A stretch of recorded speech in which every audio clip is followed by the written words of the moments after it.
Hello, my young friends. I'm so glad that you could join me for story time in my secret garden.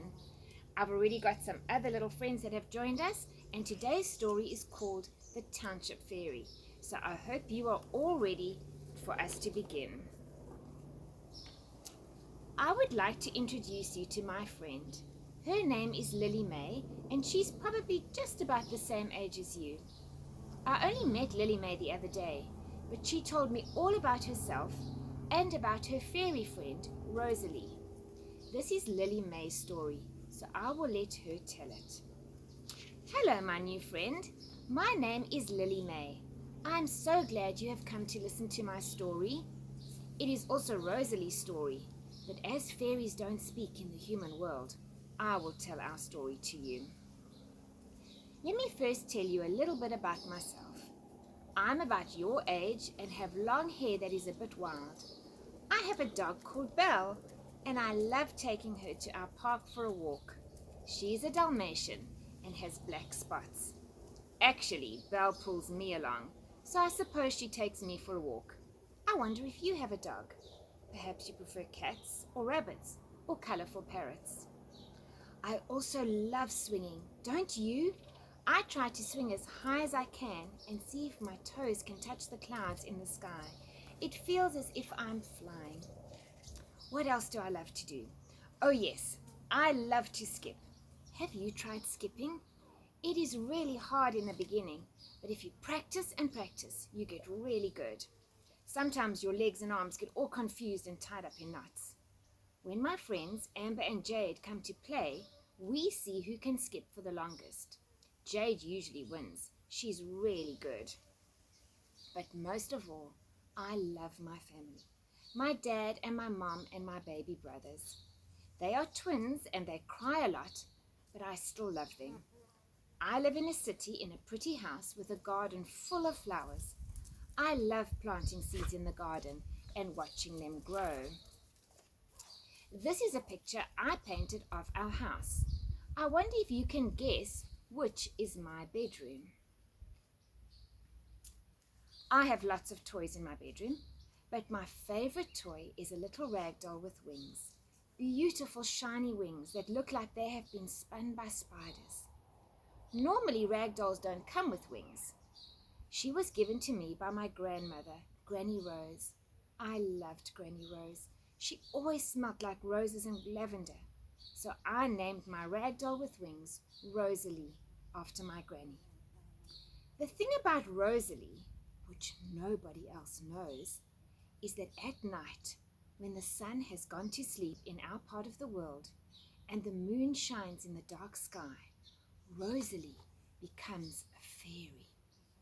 Of course, this only happens after my eyes have closed. But Rosalie has the most wonderful adventures. In the mornings when I wake up, she's sitting in the toy box as if nothing has ever happened. But I know all about her adventures.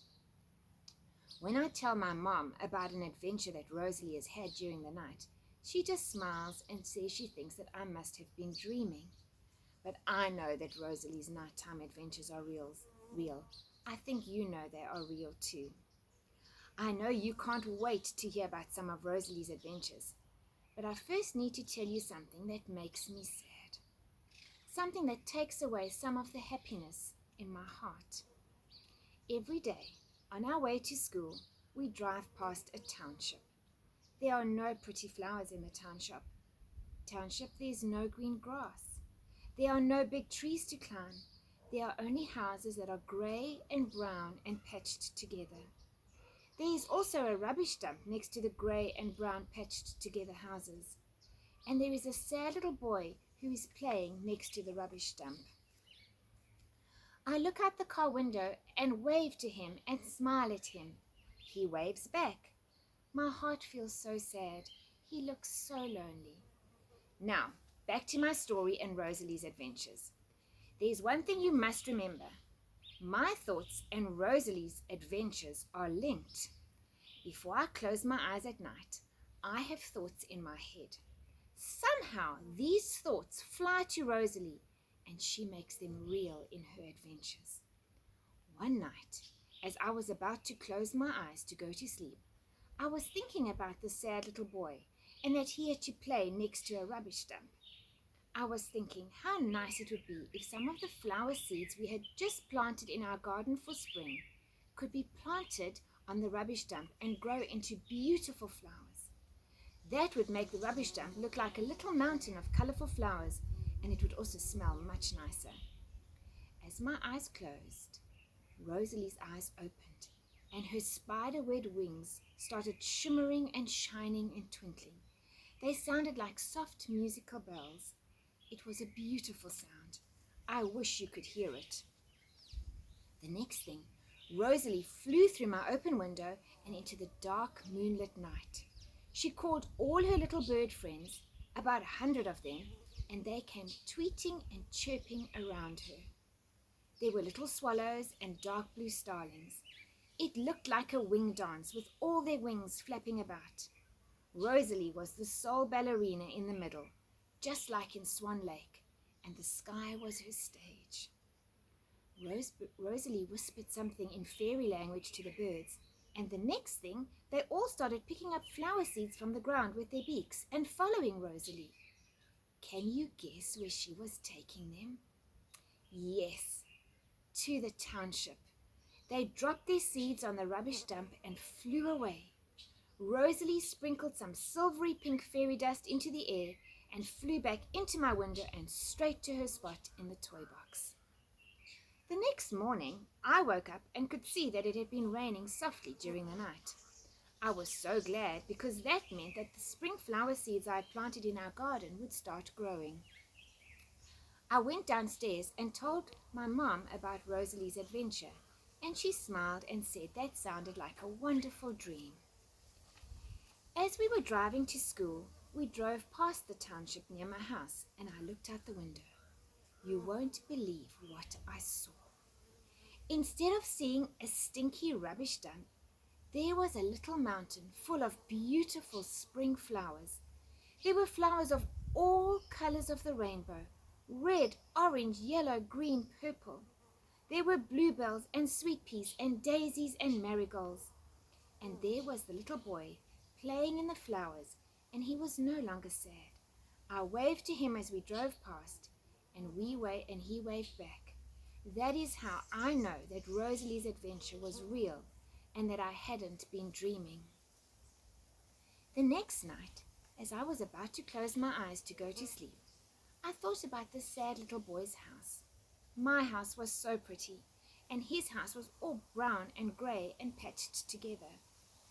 My mom and I had just painted pretty pink stripes on my bedroom wall, and there was still some pink paint left in the paint can. I was thinking how nice it would be if that little boy's house could be painted pink. It would make the township look like a happy place. As my eyes closed, Rosalie's eyes opened, and her spider-web wings started shimmering and shining and twinkling. They sounded like soft musical bells. It was a beautiful sound. The next thing, Rosalie flew through my open window and into the dark night. She called all her bee friends, and they all came buzzing and humming around her. It was like a choir of humming. The bees matched the black of the night and the yellow of the moon. Rosalie knew that bees could carry much more than their own weight.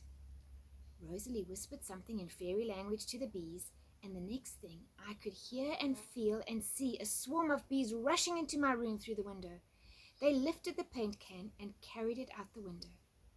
Can you guess where they were taking my can of pink paint?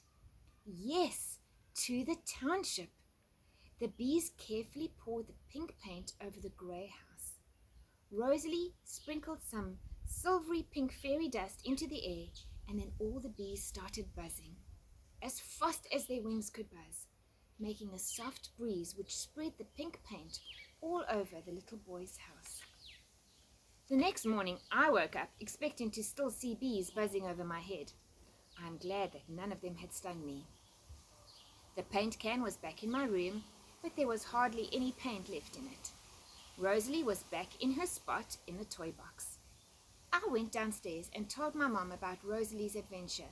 And she smiled and said that sounded like a really wonderful dream.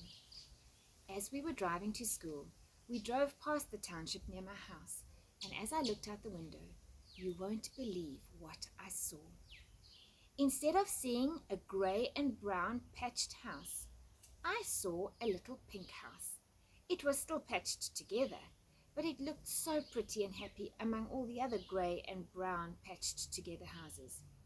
Don't you think it looks pretty and happy? And there was the little boy with a smile on his face. I waved at him and he waved back at me. He no longer looked sad. My heart had a happy glow. That is how I know that Rosalie's adventure was real and that I hadn't been dreaming. Well, this is the end of my story for now. Rosalie lives with another little girl now. I hope she's still having adventures when the little girl closes her eyes to go to sleep. I may never meet that little boy, and you may never meet him. But if you drive past a township and see a little mountain of flowers and a patched together pink house, I hope you will remember that Rosalie's adventures were real. I also hope you will remember to think about others who don't have as much as you do and try to find ways to help them. Small acts of kindness can make a big difference and can bring a smile and happiness into the lives of others. Lots and lots of love from me, Lily-May. The end.